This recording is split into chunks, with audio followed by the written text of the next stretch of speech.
Hey guys, I'm super excited about this video today. I know you're really gonna love it. I am here with the amazing Jo Foster. She is over in Bristol in the UK.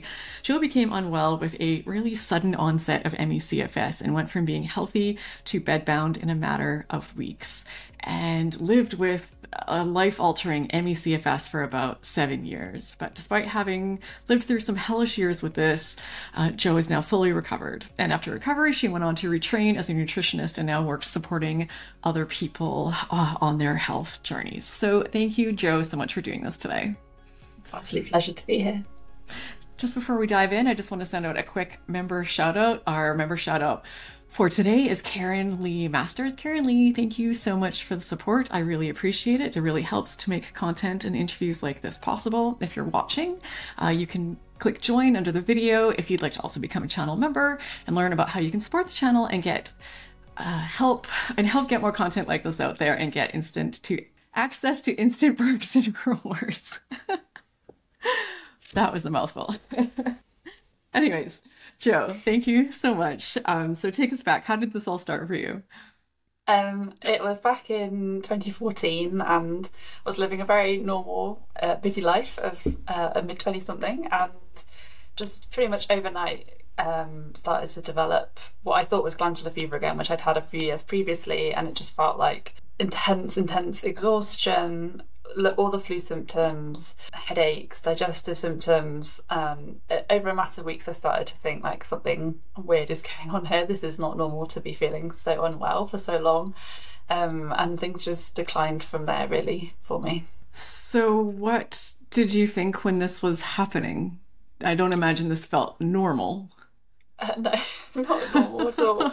I think it was very much I was getting signed off from the doctor every week, and I kept being like, right, I just need another week and I'll be fine and I'll get over this and it'll be okay. But I think even then I had a kind of a sense that something was deeply wrong in my body and something had gone very wrong within me, and it was a really scary time to try and understand what was happening, and also just that uncertainty about what the future holds. And as things began to deteriorate and I started to understand more about what was going on for me, it just actually got scarier and scarier because this started to about 4 months in I got diagnosed with CFS, and then with all of that came, you know, the doom and gloom as you take to the internet to try and understand what's happening in your body, and just reading all this stuff, and the medical people that I was in contact with really kind of painted this picture that this was going to be you for the rest of your life, and it was about accepting that and starting to live with these symptoms, and this was going to be the new normal for you,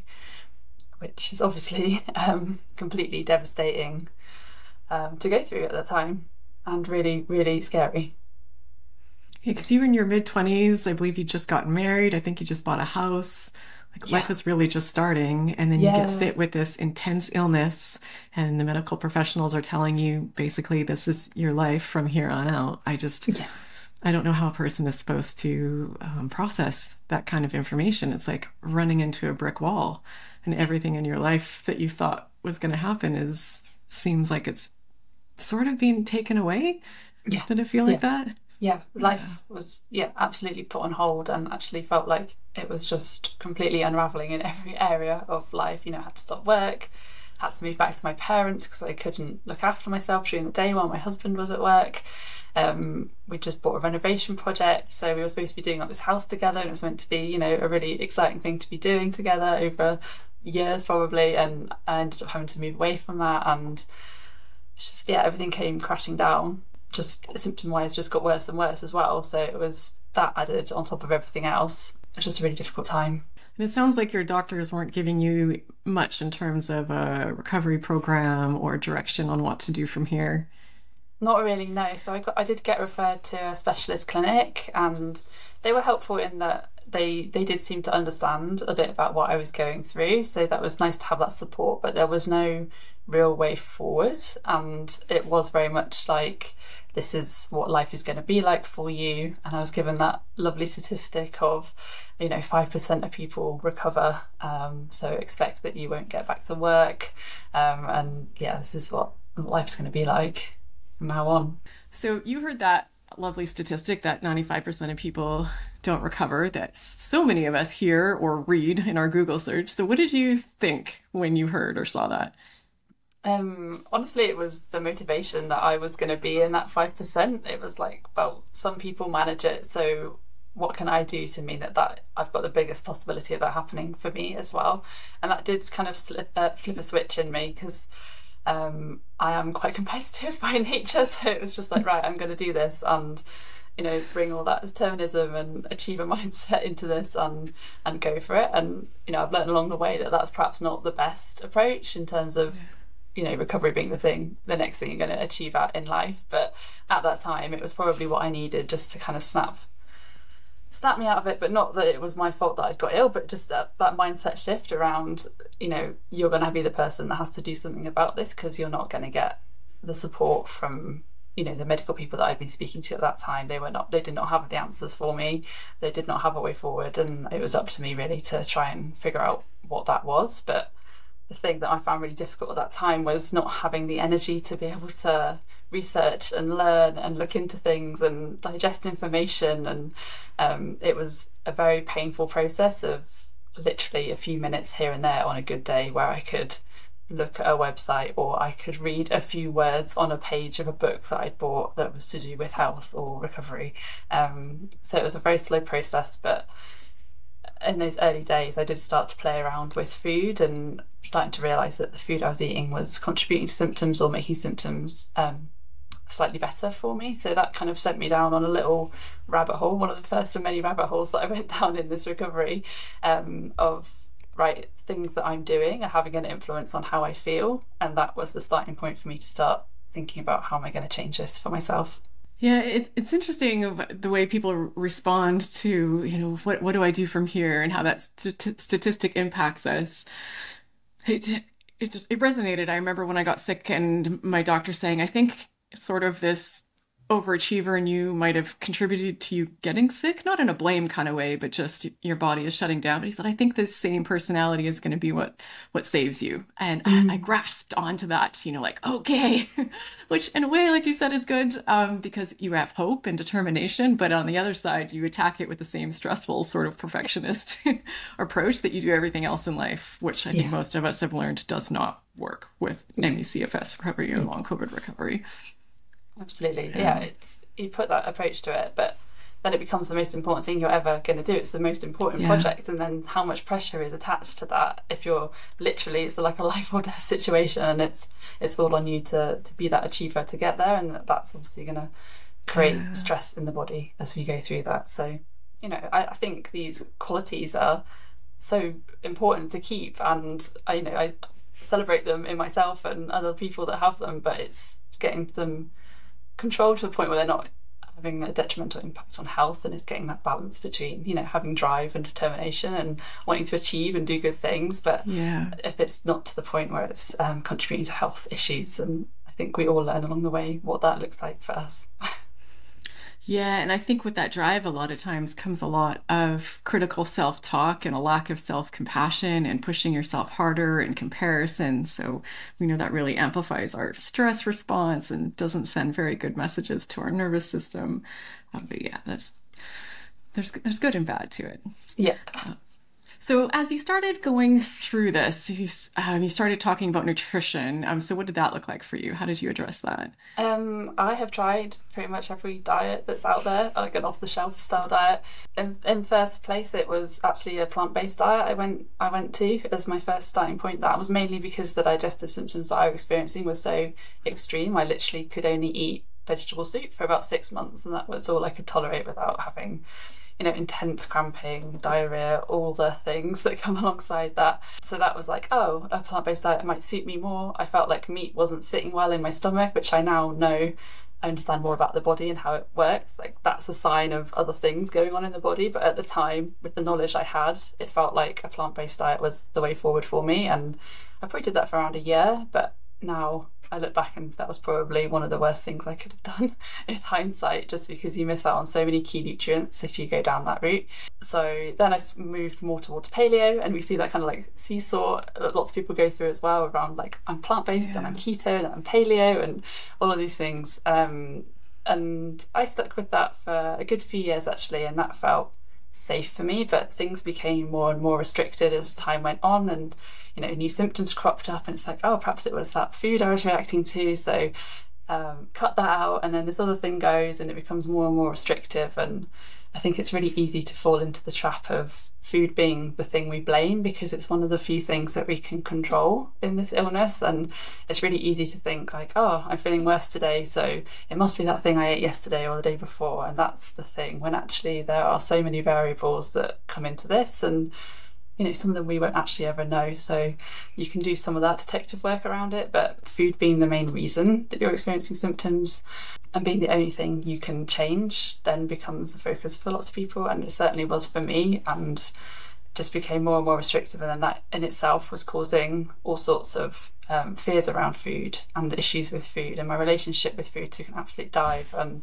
got into a bit of a place where I was scared to eat most things. I couldn't drink tap water because I was worried about the toxins within it and all of this stuff, and it all just came to a head, and I was like, right, I need to change my approach here, and started to relax that ethos and became much more interested in what can I add in that's going to bring benefit rather than all the things that I'm going to cut out, and doing some work in the background around why was I having that reaction to food in the first place, and addressing that, going back a step and thinking about why is my body reacting rather than the food being the thing, which is the thing to blame in the situation.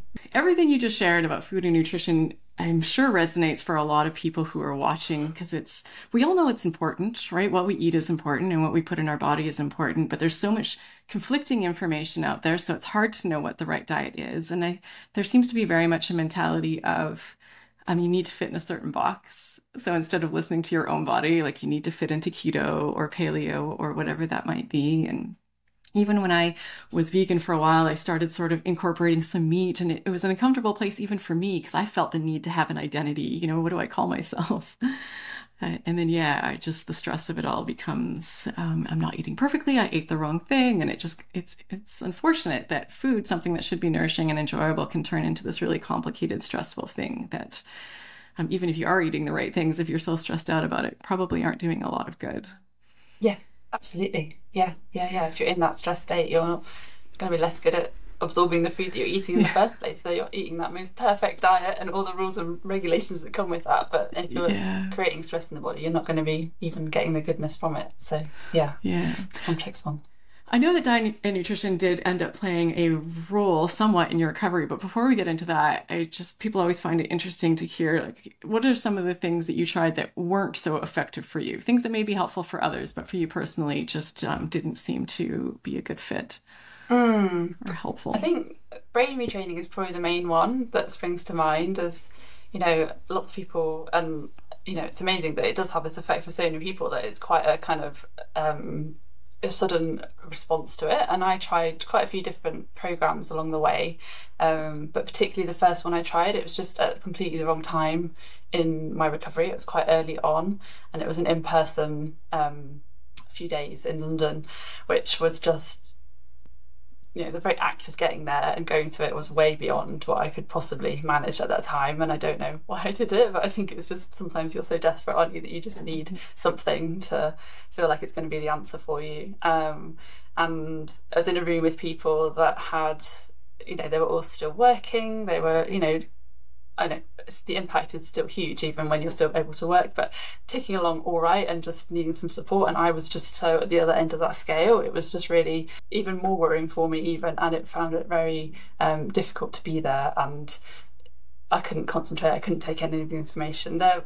When I've looked back through the folder of information that I got at that time, like a few years later, some of the stuff in there was useful, but for me personally, the techniques at that time didn't sit well with me. It was the first time I'd ever really considered that my mindset or my thoughts or my emotions were contributing to my health, and I found that incredibly confronting and difficult to kind of see and understand. It just sent me off on a spiral of suddenly thinking, oh my god, I can't think this thought because it's going to contribute to my feelings and how my symptoms are presenting and all of this stuff. So it just really tied me up, and I didn't perhaps had the support to unravel that in a way that felt comfortable for me, and solutions that were going to be applicable for me at that time and where I was with my health.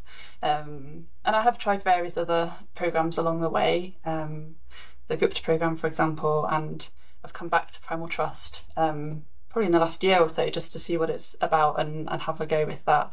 And I think actually the techniques that are within that program are probably what I'm drawn to now, and some of the things I do incorporate naturally within my day-to-day life now, even though I'm recovered. So I think through all of them, there were little bits that I picked out that were useful, but no brain retraining or amygdala kind of desensitization kind of programs really were that useful for me as I was going through things. Yeah, I've heard good things about Primal Trust. A few people are having good success with it. For people watching, I'll link it in the video description if you're interested in learning more about it. It's also interesting too how a lot of people do say it's sort of like planting seeds. Sometimes we get information before we're ready for it, or it's not in the right context, or it isn't explained in a way that it really clicks for us, or we haven't yet found that relaxed, self-compassionate approach to it. You're definitely not the first to say that brain training stressed them out. It just wasn't helpful. Like, I have to do this however many times a day and for this many minutes, and don't think bad thoughts. And it's yeah. It's unfortunate. I laugh because there's so many of us that work so hard at things that we can turn pretty much anything, I think, into an unhealthy experience. Like, Absolutely. Broccoli bad. We're like, is it in season? Is it organic? Is it was it grown locally? I don't know if I can eat it. It's so true. And yeah, it comes across in everything, doesn't it? That to-do list of all those beautiful morning practices that you want to do each day, or lifestyle things that you're trying to incorporate into your day, and suddenly, if you're having a bad day and you're not getting through them, it's adding to every stress that's going on as well. So everything I approach now is through a place of joy and what actually do I want to do and what feels good for me, rather than the list of to-dos and chores and shoulds and musts that come with it. Because I definitely fell into that trap of, I've got to do my meditation, I've got to do my morning light, I've got to do my cold plunge, like all of this stuff throughout the day. And actually that list became incredibly overwhelming in itself. And we can get really attached to these things as well. Like, if I don't take my supplements, that's going to have an impact on me. And there can be so much fear attached to that as well. So yeah, I think we all move through it, and you've got to realise what actually your body needs and what's going to be the most biggest priority for you, and what's going to make the biggest difference for you personally. I think that's the word, priority, because I think a lot of us have these detailed checklists for the day, and we take in all this information from videos like this and all these different sources, and we keep adding to our must-dos for the day. And before you know it, you've got 27 things that you're supposed to do every day. And not only is that overwhelming and probably a recipe for stress, if you do start feeling better, how do you know which of the 27 it was? Because you're not going to keep doing all 27 for the rest of your life. So it's it's good to, I think, kind of listen to your gut, or just start small. Start with a couple things and then adjust from there. Absolutely. So as you started to discover things that were working for you, what did that look like?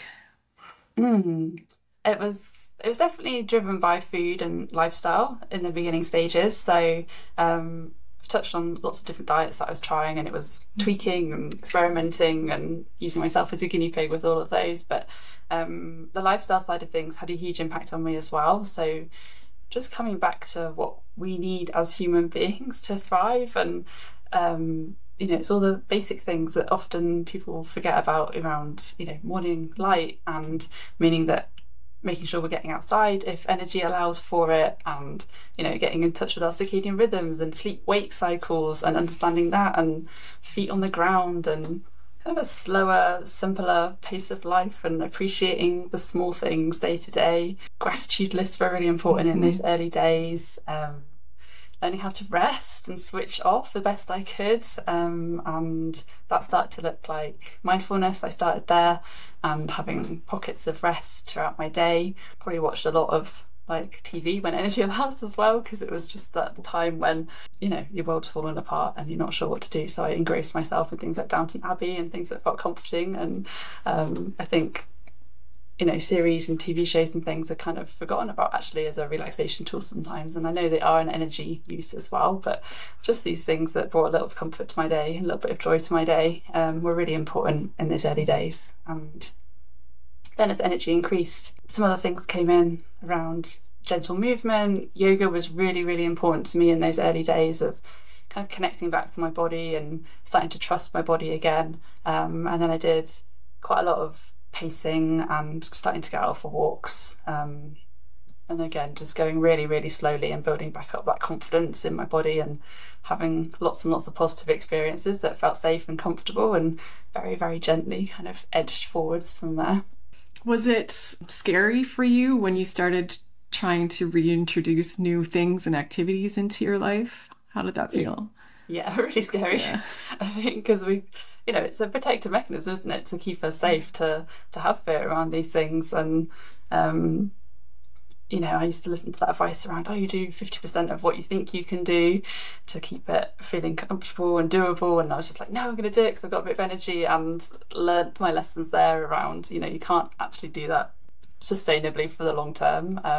But I know when you have that good energy day, just like, I can finally do all those things that have been on my kind of wish list for however long. It's so easy to fall into the trap, and I definitely had lots and lots and lots of little stumbling blocks around, doing a little bit too much, coming back to my baseline, and doing a bit too much and coming back. And it's only through that experience and that experimentation that you can realize where that limit is for you, I think. And it shifts and changes all the time as you move forward. Yeah, I think it's inevitable. I think those setbacks, I don't think there's any way out of this without having those setbacks. Because one of it is that you do have to slowly kind of push and test your boundaries gently, slowly. And by doing that every once in a while, you're probably going to push a little too far. But then also on those good days, it takes what I think of as superhuman self-control to not overdo it. Because it's like when an elephant's been sitting on you for a week, and then that elephant finally gets up and you're like, ooh, I can take a shower, I can go outside, I can do the laundry, I can phone my friend, or, it's just, it really is a massive ask to be like, okay, I know you feel like you can do all this stuff, but just do half of it, and the other half just sit there. What? Yeah. It's just human. So yeah, but that was a big part for me, is accepting those sort of symptom flares as a natural part of the recovery process. And I found that, each time, if I did a little bit, like I talk a lot with exercise, maybe 1 week doing 3 minutes of movement was too much. So I get a little pushback, but in time I can do 3 minutes, no problem. And then maybe the 4 minutes gives me a little bit of pushback, but you keep expanding. I think as long as you do it at a safe, slow, gentle, flexible pace. It can be very 100%. Helpful. Yeah, that's how I did it too. Yeah, it works. It's tedious though, isn't it? Yeah. You just want to do it. Just want to go, but you can't. Yeah, especially when you've been capable of so much in your life. You're like, this is like I'm doing. I see people, centenarians, who seem to be more active than this. Like, it's just, I've already dialed it back 98%. How much smaller can I go? But yeah, it's a lesson in patience. Yeah, for sure. So, Jo, I know that you found it really helpful to look at the functional aspects of things and the root causes of what was going on. So tell us, how did you go about doing that, and what did you find out? Yeah, so from the point I got ill, really, I wanted to understand more about what was going on in my body and why was I experiencing the symptoms that I was experiencing. And I worked with various nutritionists throughout my time of being unwell, and through that work we did some investigations and did some functional testing, which I found really validating, actually, because every single test that you do at the doctors comes back and they're like, oh, you're fine. And it's like, I'm anything but fine.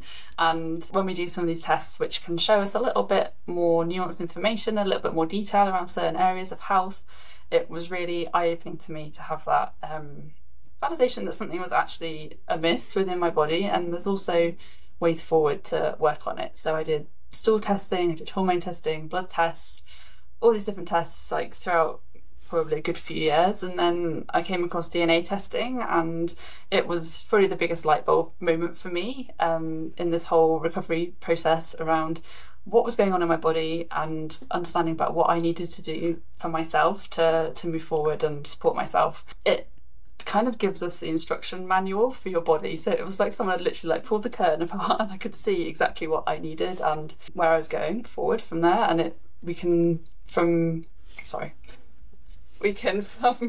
from the results we get from DNA testing, it's you can get so much insight. So for me personally, the main things that I got from it was understanding more about my nervous system and the fact that I am more prone to anxiety-like symptoms because I have literally a predisposition to having a more enhanced fight or flight sensation within the body. So that suddenly was like, right, wow. Okay, so those feelings that I experience, they feel like that to me, but someone next to me would be like, why are you being so stressed about this? It's not really that big a deal. But that response within my body is exaggerated due to my genetics, and there's things that we can do to support that with nutrition and supplements and lifestyle as well. So it was a real eye-opener for me.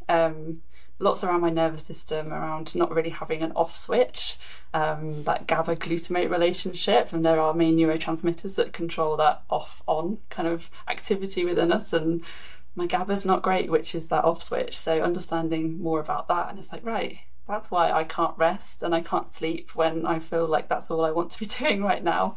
That real kind of like tired but wired feeling can be due to our genetics. All sorts of things around what is the best diet for me to be eating, you know, what's my abilities for digesting fats or glucose from carbohydrates and using those for energy, and what suits my body best. So I had been previously on a ketogenic diet for quite a long time, and then saw these results and was like, oh, actually that's not the best way forward for me, and for my body to get more energy from the food that I'm eating, it's going to be better for me to incorporate some different foods here.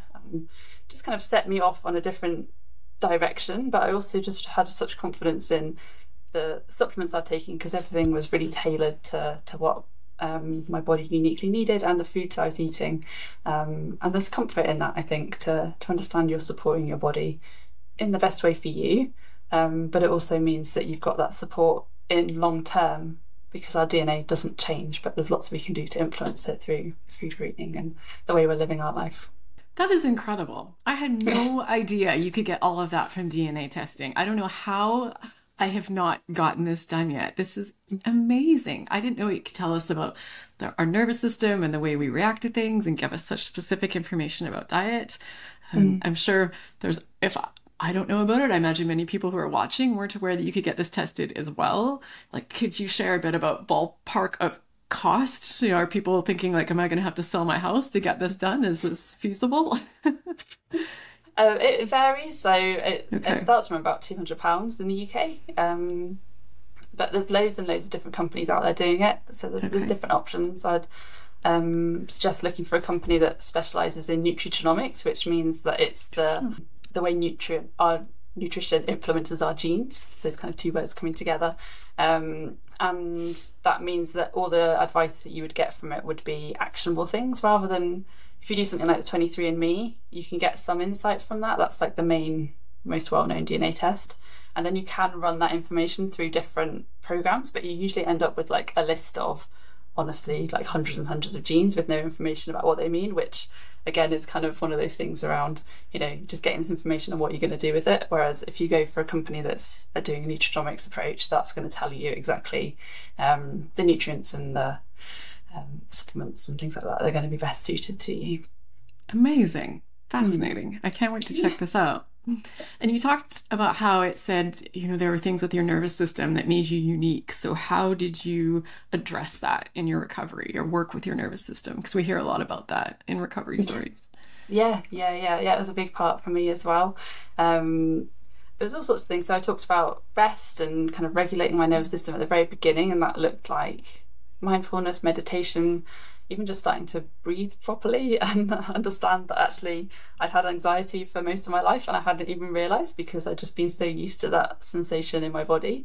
And then as energy kind of returned, it was some more kind of vagus nerve like tools. So now I support myself in lots of different ways, but like cold water is really important to me and brings so many benefits, and it's probably the main thing that really connects me back to my body and feel like I'm regulated and balanced, and just reduces that anxiety for me. more things that are more energy intensive things like shaking, dancing, yoga again is still in the mix. All these things kind of come together and really support that side of things, and it's a huge part of it for me and for many people. I think it's a really key piece of the puzzle. Yeah, it's interesting how you mentioned about the anxiety. I was just thinking about the Barbie movie. I don't know if you saw it, but when she goes out into the real Yeah. world, well, she lives in this sort of Barbie utopia, and then she goes to the real world, and she's like, I feel this sort of scared feeling all the time, but directed at nothing in general. And someone on the street's like, oh yeah, anxiety, we've all got it. And I just thought, how well summed up. Like how most of us, many of us anyways, do walk around with this low level or high level anxiety, and it's just normalized. We've had it forever. It just, we don't even recognize the impact that it's having on us.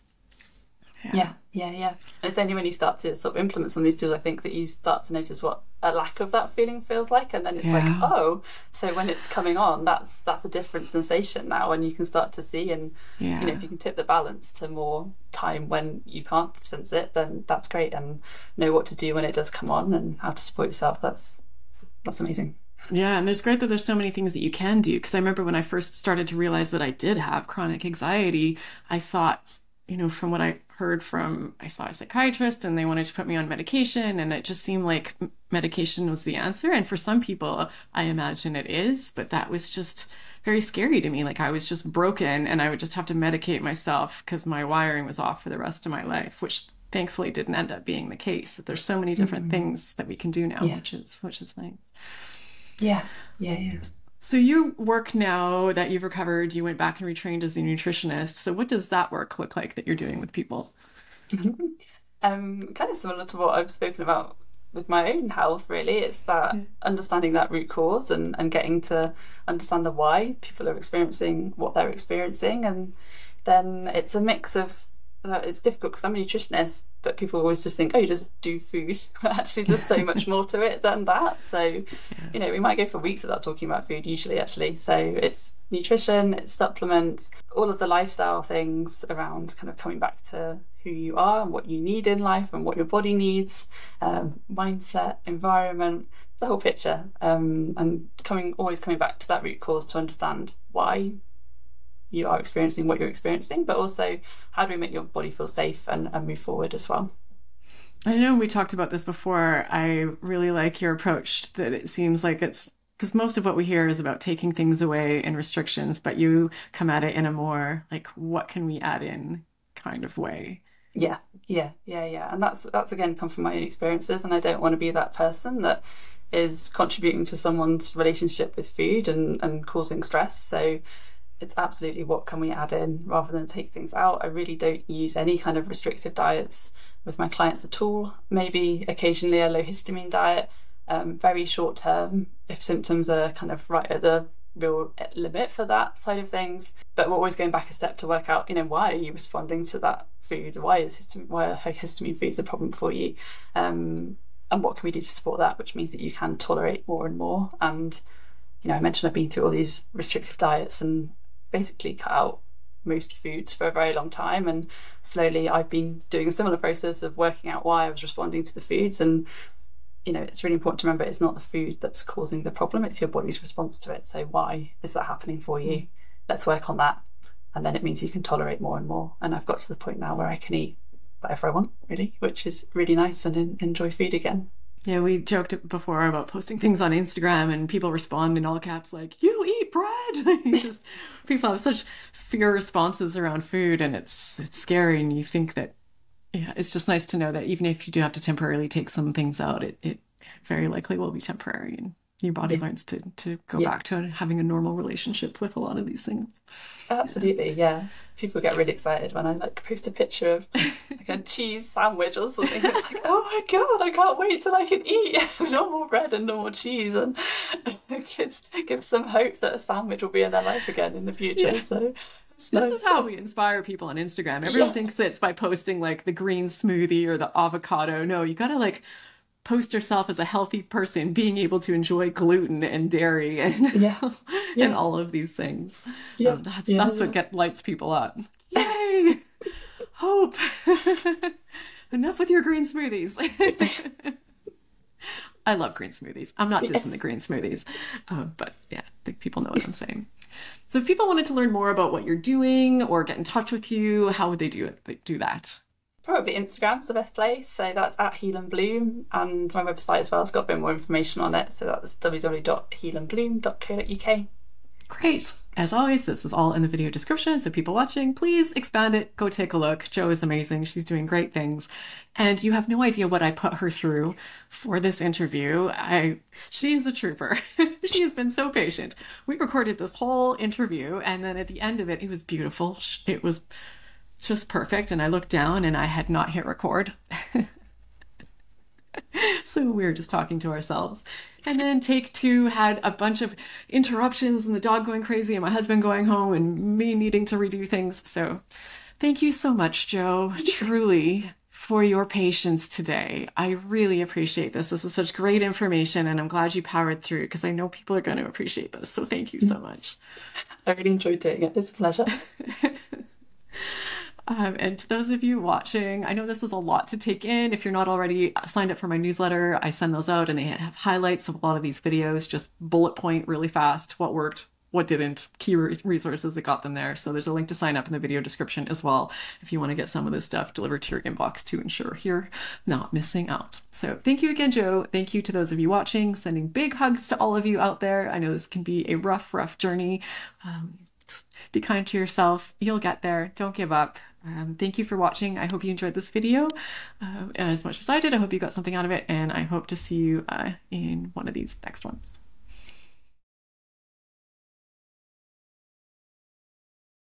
To become a channel member or learn more about how you can support the channel and get instant access to, oh my goodness, I got to redo that part. I'm sorry.